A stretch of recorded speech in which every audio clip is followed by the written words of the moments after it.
So our last show actually your last show, Jared, you're off fantasy footballing, and I'll have one more show next week. Jeff Shane's going to step in, and of course Jeff's been with me now for a long time. I don't even want to remember how long.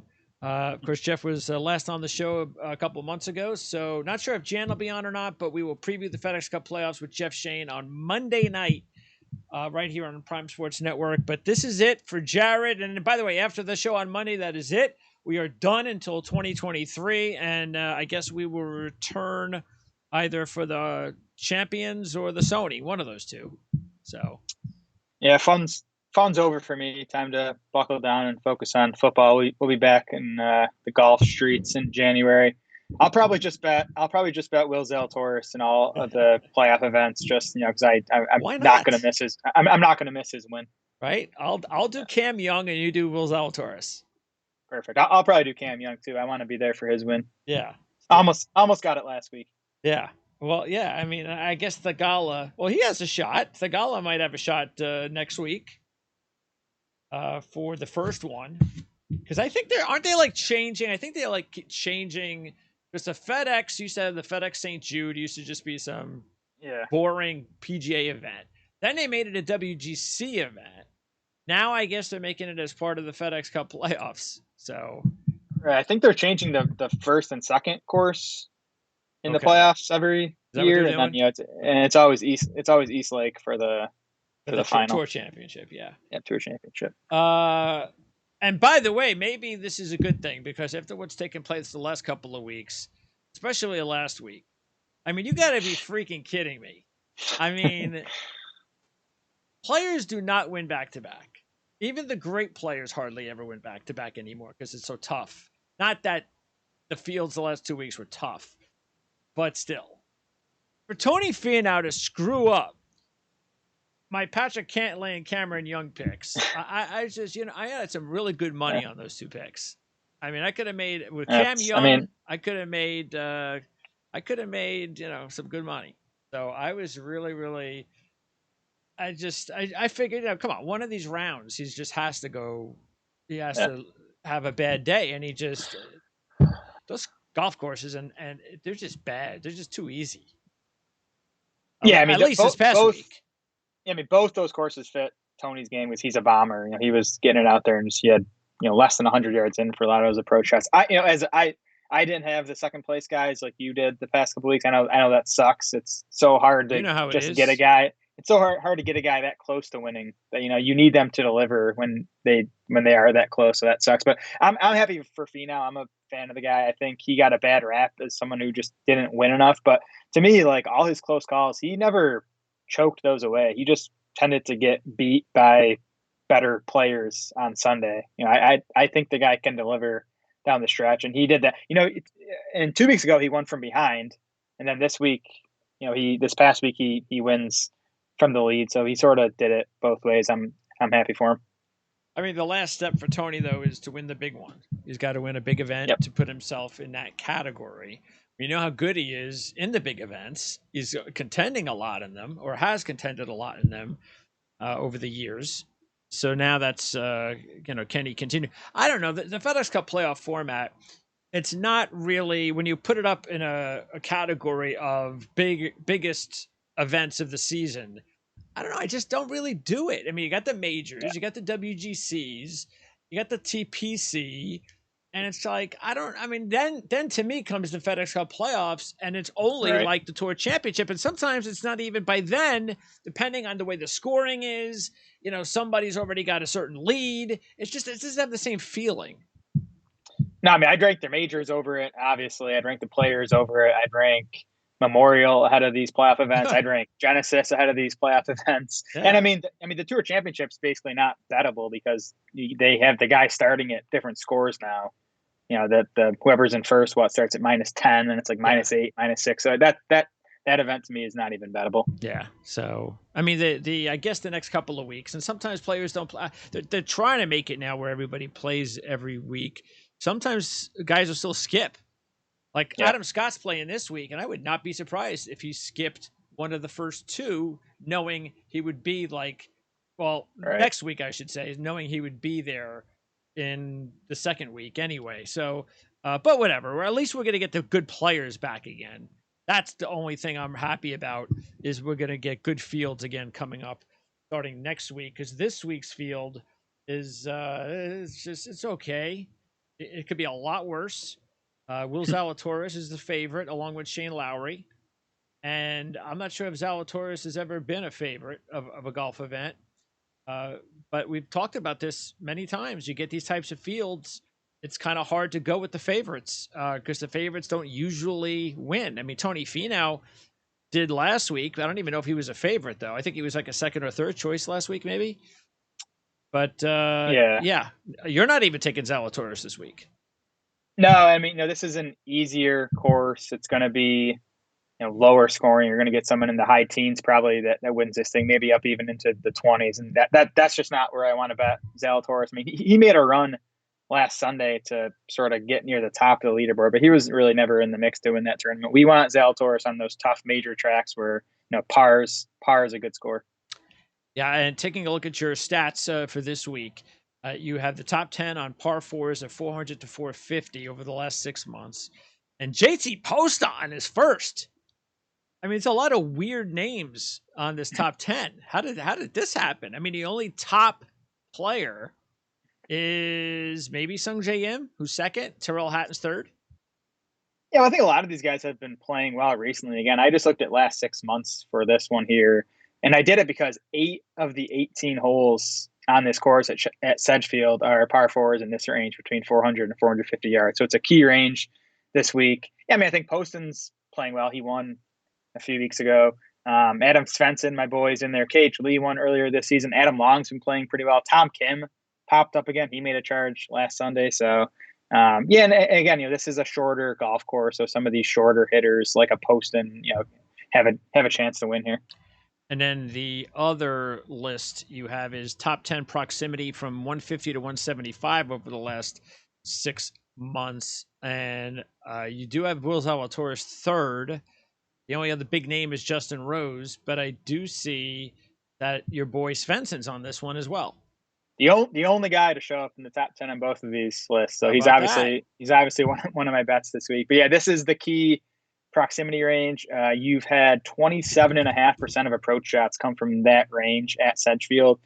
Tour average is 20.5%. So it's a key range this week. Again, it's a shorter course. You're going to have a lot of those shorter approach shots. Okay, so what's the deal? So what's Tom Kim? Is Tom his nickname or something? Yeah, that's what he's going by. Is that the JY Kim dude? Yeah, Junhyung Kim, I think is his full name. But yeah, Tom Kim. We're going Tom Kim. Yep. Oh, we're going Tom Kim, or is he going Tom Kim? He's going Tom Kim. Okay, good. Tom Kim. I wouldn't want us to be going Tom Kim. No, that wouldn't work out well for us, probably. Right. So, all right. So there you go. And the list: Poston, Im, Hatton, Todd, Benson, Lee, KH Lee, Long, Kim, Hughes, and Kazire. And then the other one is Hodges, who played well last week. Zalatoris, Ryder played well last week. Vegas, Hubbard, Stallings is one of our picks. Rose, Stroud, and Svensson. Okay, so that's going to factor into our picks. And this, at least this golf course seems to be tougher than last week's, which it should be because it's the last one to get into the FedEx. So that's good. All right. So as far as our picks go, quick trends that just show you the value of the player that wins here. Only 2 of the 14 players that have won on this golf course at Sedgefield have ranked in the top 50 of the world rankings at the time of their victory. 6 of the 14 winners notched either their maiden pro victory or PGA Tour victory. And the average world ranking of all 14 former winners here is 178th, with 8 players ranking outside the top 100, including 318, 450, and 613. And that's why I went with mostly longer shots this week. This is one of those difficult weeks to handicap because it's one of those things where you're probably better off investing a lot of $1 bets with 80 to 1s and 150 to 1s and sort of not just like a dartboard, but you do it with analysis. So we're going to try to do that for you today and zero in as many of those as possible. And our top picks, we're both going with two European players or international players. So I go with Adam Scott and you go with Tyrrell Hatton. Scott finished second on this course last year, should have won, missed an easy putt that would have ended it, lost in the playoff. And Hatton, meanwhile, does seem to be trending in the right direction. Missed a cut here in 2016, but he still has been kind of just hanging around Hatton for a while now. So why did you decide that this would be a good week to take him at 30-1?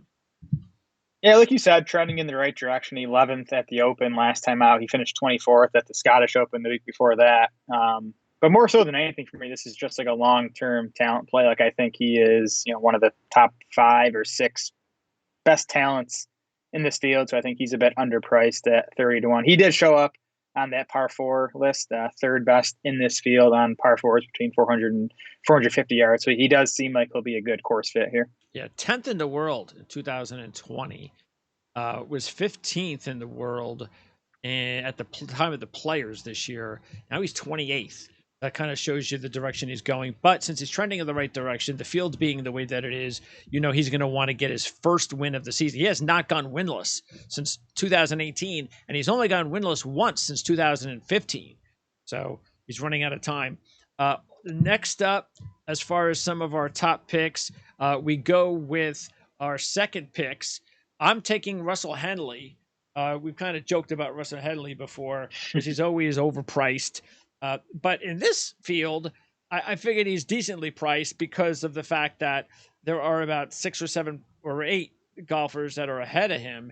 So I figured, okay, this is not a bad time. I also like the combining trends that are going his way. If you take a look at the way that he's played here at this golf course over the last 4 times he's played here in the last 4 years, he's gotten better each time, including back-to-back top 10s. He's also trending the right way on the year, coming into this event with a 10th place finish last time out. So I figured, if Russell Henley is going to try to get his first win, I believe, since 2015, then this might be it. And by the way, he's ranked 54th. So he does work as far as that trend is concerned. You, meanwhile, go with JT Poston at 45-1. We talked about how he works with one of your stats. Still, it's one thing for Tony Finau to win twice in a year. It's another thing for JT Poston. But if he does, then that also tells me, because we talked about this after we won a few weeks back, does JT Poston have the game to actually be like a top 50, ranked player every year, top 40? Yeah, and Poston missed the cut at the Open in the event after the win at the John Deere, but then he bounced back and finished 11th at the 3M. And by the way, he finished second the week before he won the John Deere, the Traveler. So he's just playing really well. These are Bermuda greens. That's his best putting surface. And this is the kind of course, the kind of shorter course I want JT Poston on. As we talked about, he is the best in this field on those par 5s or par 4s between 400 and 450. So I like the course fit for him. And I like your Henley pick. I was hoping for a bigger number on him, as is usually the case with Russell Henley. But if I could pick like a course for Henley to win on, this would be it.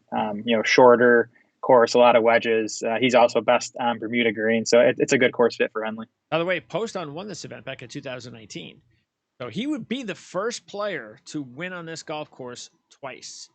Nobody has ever done that in the 14. This will be the 15th year this event is being played at Sedgefield. Next up, our third picks, and I am just going to write the hot hand. I can't not take Pendrith. And I know it's going to be difficult for a player of Pendrith caliber to play like he did last week and then follow it up again. It's not Tony Finau, so it's very difficult for you to think that he could do that. Maybe he's reached the end of his run, and now he's going to start heading the other way. And that could very well happen. But I just figured, you know what? I'm going to go, I think, the field. I also like the fact that we have to consider that he's playing this well. We mentioned him last week. He's playing this well. And the timing can't be a coincidence after his injury. He had some time off, so maybe something has clicked. The time off, maybe the mental aspect of it, whatever the case may be. In his last 4 events, he's 13th, 11th, and 2nd. He's never played here before. But I don't think he's, I don't think he's a bad player. I don't think he's a 143rd ranked player like he is. I definitely think he's a lot better than that, and I figured I'd give him another chance. Yeah, I think he's much better than that ranking suggests. He's obviously riding good form. He's a bomber, so it's not the best course fit for him, but that doesn't mean he can't win here. And then your third choice is Stallings. Yep. That's 60-1, and I would have probably taken him if you hadn't. I don't know. I hadn't have time to look at it, but I think you're going to look long and hard before you find out how many times Scott Stallings has had 3 straight top 10s. It just doesn't happen. Yeah, I'm looking through his results here. I don't see anything. I'm into 2019. Yeah, I mean, he's playing well. What, 10th, 4th, and 8th in his last 3 times out. I was surprised he was at 60-1. Yeah. And he also popped. He was 7th best in that proximity, 150 to 175 yards. Yeah, because I remember looking at Stallings. I think it was about a year ago, because he had, I don't know if he was. I think he had like 2 top 10s in a row or 2 top 5s in a row or something like that. And I was like, all right, let me see the last time, and I had to go back a ways, and so now it's 3. So he's just not that type of player. So good for him. He seems to be playing better generally. He's had a nice year. I think if we look at it, he's improved from 215th to 113th in a span of just 3 months. So, yeah, good for him. He hasn't won since 2014, so he's overdue. He's due. No top 10s and 8 appearances here, but I don't think that really matters much, taking a look at the history of the players that have won here. Okay, the fourth choice, you mentioned you going back to Svensson at 70-1. I'm taking Tom Kim at 40-1. So Kim, I'm a little bit worried about whether or not he's playing too much. He might get tired soon. But he's Korean, right? Believe so, and he's like 20 years old, so I would not be worried about him. They're used to it. They play all the time. So I just love the way he's trending. 7th last time out. Overall, he's been fantastic in the past year or two, which is the reason he's ranked in the top 35 world ranking. And then you take Svensson. So you just also feel that this is a good course for Svensson? I do. It's a shorter course. I like him on shorter courses. We talked about Svensson's putting improving. That stopped last week. He lost strokes putting for the first time in like 8 or 9 events. So hoping he can flip that back around. The irons remained awesome last week. He gained 6.5 strokes on approach. That was one of the best 10 marks in the field. So keep the irons hot and turn that putter back around. I think, again, he popped up on both those lists for us. The par 4s between 400 and 450 and the proximity 150 to 175. So the numbers say this is a perfect course fit for Svensson. Svensson's got 5 top 25s over his last 6, 24th last week, 31st here in 2019. My 5th pick is in my 3rd straight 40-1 shot, Brian Harmon. Your 5th pick, you're going back to Callum Tarrant. Good for you. With Harmon, it really did come down to Harmon and another player, very tight, but he's got 2 top 10s in his last 3. He played well at the Open Championship last time out. He does have a couple of top 10s here. One of his PGA Tour victories was not too far from this location, so maybe there's a little North Carolina deal going there with Brian Harmon, comfortability and all that. As far as Tarrant, we talked about it last week. This is a player that has had success in the lower tours over the last several years, and now has come here to the PGA Tour, and for the first time is making a name for himself. He has 3 straight top 25s. Yeah, and the ball striking remained solid last week. Gained 3.5 strokes on approach. He was kind of a neutral putter, so that's what he needs to get going. But he had gained putting in his 3 previous events before that. So you just got to put it all together. He's to me, he's playing too well right now to be 100-1 in this field. 281st in the world. And remember, there are a lot of players that have got to get in.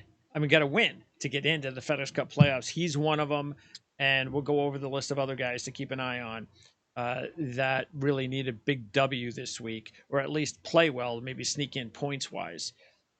By the way, Harmon, did you think of him at all? Do you play honestly, Harmon much? I don't. I'm not a Harmon guy. I should be because he's a lefty and I'm a lefty.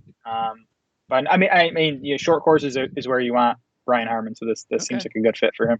And then our alternates, I'm going with Champ. So you took him a few weeks ago. I know you were sweating last week when he got off to a decent start. Then he had. It's actually interesting if you take a look at Champ over his last. What do I have? This information here somewhere. Over his last, I think it's 6 or what is it? No, in his last, 6 of his last 7 rounds have been between 66 and 68. So he's had one bad round, but everything else has been in that run. And for a guy like Champ, he's one of those players that if he just gets hot and he gets a little groove going. Now, again, maybe the golf course may not be his golf course. And we saw that when he played here a few years ago and he was 7 over par. So I was concerned about that. There's no question about it. But I just figured, hey, he's 80-1 in a bad field and he's playing hot. So. Yeah, and as we always say, we don't care about miscuts when we're betting outrights. We just want guys with the upside to win when everything clicks. And then your first alternate, going back to Buckley. Why not? Buckley, just like Taryn, did not disappoint. Played reasonably well. He's still on a nice little streak, actually. And at 180-1, Buckley has made 6 straight cuts. And he only has 1 top 15. But again, he's making the cuts. And that's what you want to see when you're talking about players like Buckley that's ranked 214th in the world. Because all we're looking for is one good week to get. And in order for you to kind of feel comfortable about one of those guys winning, the first thing is, hey, just make cuts. Just kind of get a good feeling for yourself that you're actually playing on the weekends. Yeah, I mean, made cuts are good. We do want to see the spike weeks again, which we haven't really seen from Buckley, as you alluded to. But it's 180-1. That still feels disrespectful to me for how well he's played. I mean, you look at the ball striking stats. Like, he has not lost strokes off the tee since April. He has not lost strokes on approach since May. And the putting's been up and down, but he has had some good putting weeks. So if he gets one of those good putting weeks and the ball striking remains solid, I think he could be in the mix this week. And then our final alternates, I went with Tyler Moore. You went with Matthias Schwab. Matter of fact, I mentioned Schwab after Straka's win earlier this year and said, you know what? Because I followed him over in Europe. I was kind of surprised he took this route, PGA Tour card, but that's happening more and more nowadays. Maybe the pandemic has something to do with it. I still find it hard to believe that his first win will be here. I don't know if he's ready for that, but I know he's talented. He was 42nd here in 2020. Why go with Schwab this week? Yeah, he just seems he's kind of, to me, Schwab's in that Champ or Sahith Theegala mold where they're just volatile, but that's not a bad thing when you're 181. Like, if he can put 4 hot rounds together, I think he has the talent to win an event like this. The irons have been good. He's gained on approach in 4 straight. The putting's all over the board.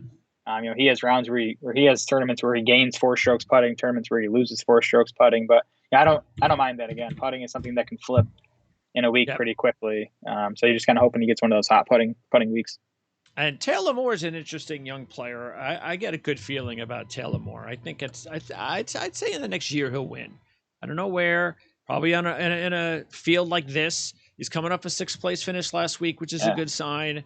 And he's made what? I think he's also made like 5 straight cuts. So maybe this is a good week for him. Yeah, he was awesome last week. I'm just looking at the numbers here. He was 3rd best in the field on approach. I like to see that. I might have to add Taylor Moore to my card after seeing that. Very nice. Okay, now as far as the favorites.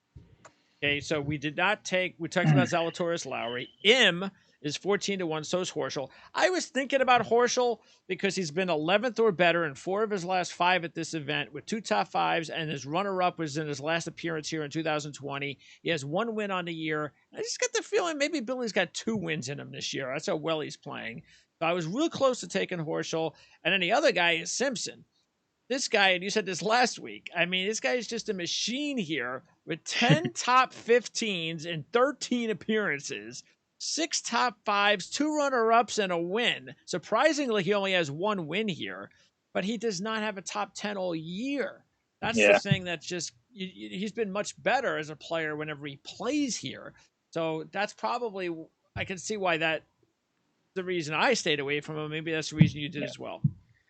Yeah, last week was disappointing. I was on him last week. He had the good round one, but then he had 3 bad rounds after that. So it looked like he had turned things around in like May and June. But now he's gone miscut, 69th in his last 3 events. I'm kind of off Webb again, especially when, that course history is definitely priced into his odds this week. Yeah, 20-1, and look at that history. Yeah. I mean, if this is a hot Webb Simpson, he's the favorite. Easy. Sure.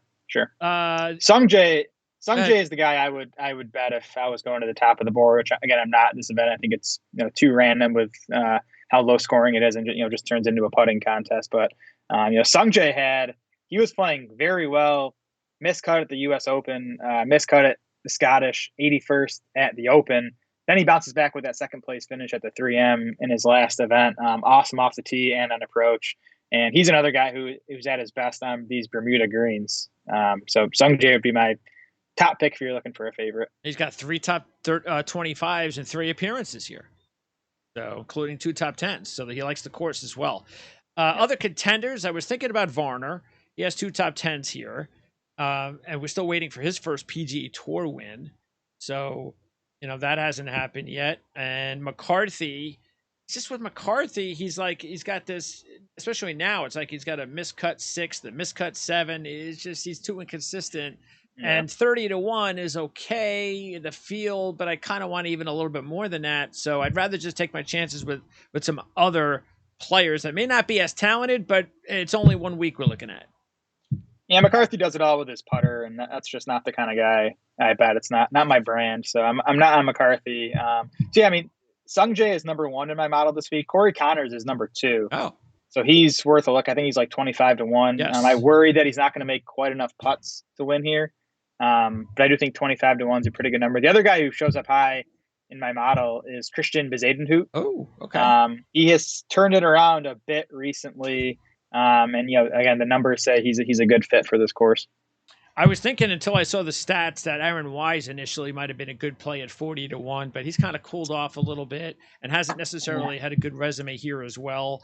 So didn't go there. Justin Rose is someone that may be interesting because he's only played here 3 times, and he's got a 5th and a 10th.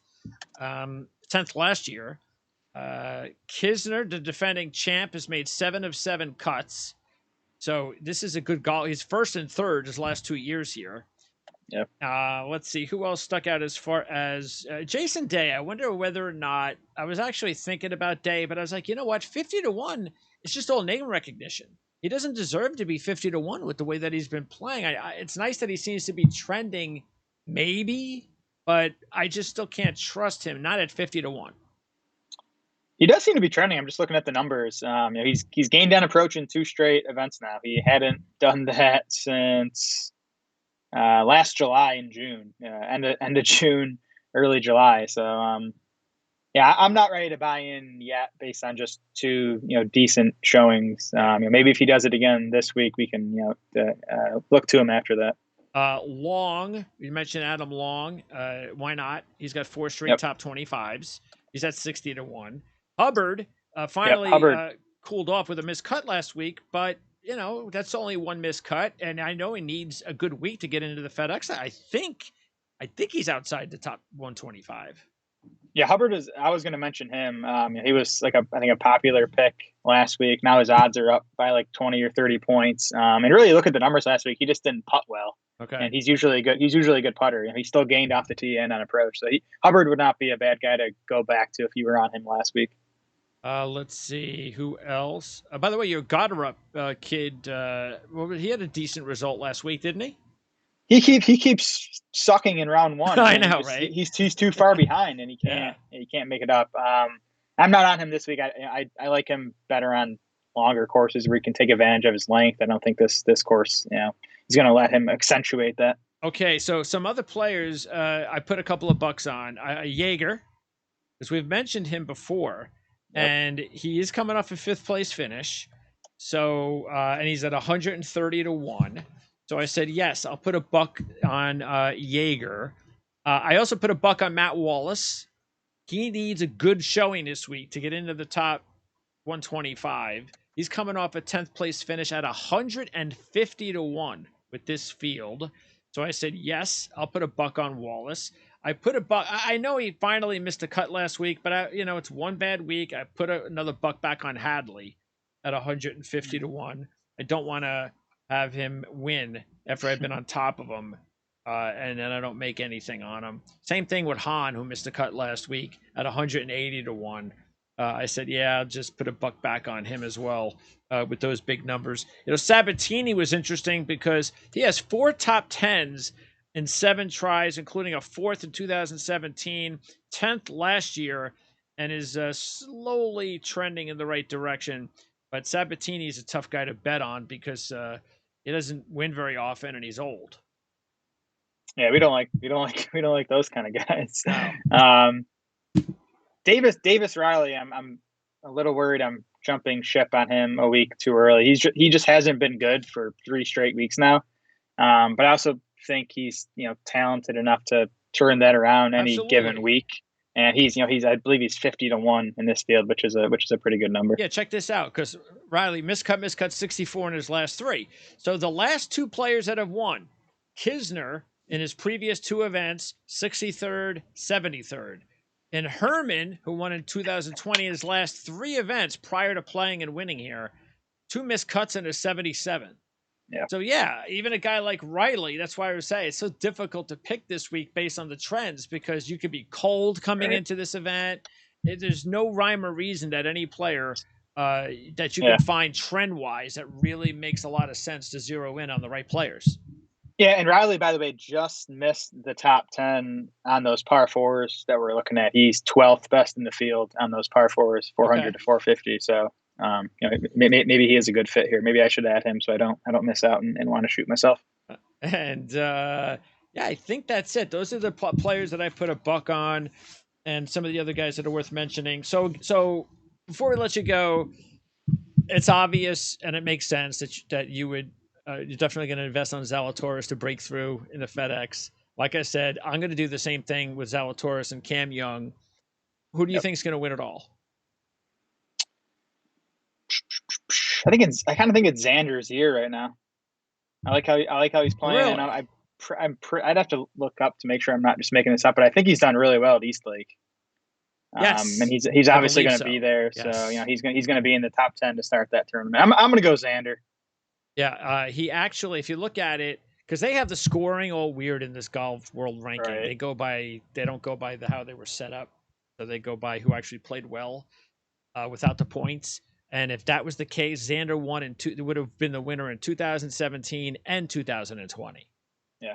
So, yes, my guy. That's a good pick, Xander Schauffele, because he's not going to be. I think because not that he cooled off, he only had one bad. It wasn't even bad. He was 15th. But right. I think sometimes that's enough, because he wouldn't have played for a month. He's not a big name, and everybody's going to be there, all the top guys. So I could see Schauffele being somebody that, if he plays next week or whenever he plays, you're still getting good odds on him, decent odds. Well, if I bet him, he won't win, because the guy's never won when I bet him, and then he goes on this streak once I'm off him. So I'll stay away again. I probably won't even bet the Tour Championship. So Xander, it's all yours. You know what I don't understand yet, and I still haven't been able to find it out, is every time I look, they always have futures for everything. I can't find a future. I've never been able to find a future for winning the FedEx Cup. Never. I would guess it's just because the books don't want to put it out because they don't know what the starting positions are going to be. There's probably too much projecting involved. Who's going to start with the lead and all. I don't know. I guess I'm surprised that they usually let you bet on anything you want to bet. Yeah. Yeah. I think they even have, like, at the beginning of the season, they even say, hey, do you want to bet on the money list? Things like that. It's like, well, I don't care about the money list. Give me the FedEx Cup. I can't ever find it. So that's why it's hard. Okay. I wish I could do that. Then I would have said, all right, here are the odds to win the FedEx Cup. Who are you going to pick? But I can never find them. So we'll talk to DraftKings, see if they can add that for us. Yeah, I'm sure they will. All right, so that's your bet, Xander Schauffele, and give me who's your pick? I'm gonna go with Scheffler. Yeah, he's been the best. I mean, Scheffler is still Player of the Year, right? I mean, I feel like Cam Smith made a run here. Yes, I'd say winning so. winning the Players and the Open, but I think you got to go Scheffler still, right? Yes, it's Cam is second, and that's not surprising that they're both 1 and 2 in the world rankings. McIlroy could have been maybe even ahead if he would have won. So yeah, he could have won. He could have won 4 or 5 times this year pretty easily. Yeah. So Cantlay is starting to come on again. I don't think he can win 2 in a row. I do think Cantlay. I think Cantlay is going to win one of the playoff events. Might be right. Yeah. But he did the same thing last week that he's been doing lately. Every time he was making a run, he'd bogey a hole. Yeah, his putter cooled off in the back 9. He was making everything on the front, and then he couldn't make anything on the back. It screwed him. He got off to a bad start. That's how he lost the event last week. And maybe Sam Burns is is Burns, would he be considered, like, if I asked you for a sleeper, like a reasonable sleeper? Burns would probably fit that category, right? Yeah, I could go with Will Z too. Yeah, like I mean Cam Young, I think, could pop up and win a big event. So all right, so yeah, I mean Burns has had an excellent season. He's had an excellent 2 seasons now. So yeah, he's live to win this. I would think if there was odds, because I'd have to think about majors, it would probably be Burns, Zalatoris, and Young would all be like in that 25 to 30 category, I think. Yeah, and Burns probably deserves to be the highest among those 3 because the guys actually won some tournaments. Right? Our guys haven't even won anything yet. Not yet. But we will be there when it happens. We are not going to not bet on those guys every chance we get. You know what tournament one of those guys is going to win? The PGA Championships at Oak Hill in Rochester, 15 minutes from my house. Ooh. This coming May. So I will be there. Wow. Friday. I'll be there Friday, Saturday, Sunday, and Willie Z is going to win that one. Live coverage. We're going to have to figure that'll be out. Fun. You got to have to get the media. You got to get some media passes then. We can do like a live stream when I'm at the course or something. Where is it? Oak Hill. Which they had in Rochester, New York. Okay. They had the Ryder Cup there in the early 90s, and there's been quite a few majors there. Well, maybe we'll get Jan to go up there. She'll take a trip whenever she wants to. So we'll get Jan to go up there. If you should come up for that. I should come up for that. That would be something. Maybe we could do a live in-person podcast. That would be great. And that's the PGA Championship. Yes, it's like in middle of May, I believe. Oh, that's right. It's early in the season. Yep. Before it gets really hot. Okay. Yes. I think maybe it might be snowing in Rochester in May. You never know here. Yeah, right. Is it really cool? Like it could be 50. It could be 90. Okay. Yeah. Oh yeah. All right. Yeah. Well, I prefer the 50 anyway. Me too.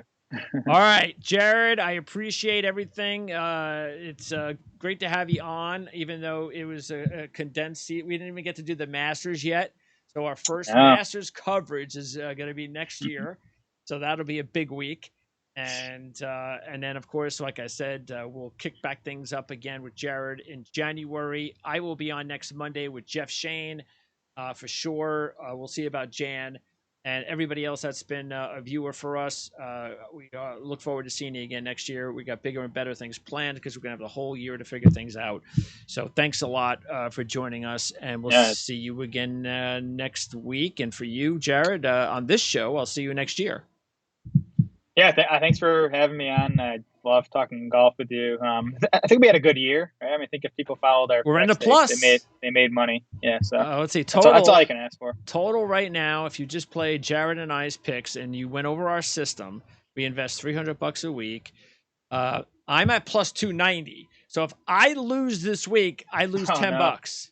Oh no! So I'm like on thin ice. I'm going to be either plus or minus, depending. So that's how last week. Just imagine the difference if I would have had Cam Young or Patrick. I mean, that's how it goes betting outrights.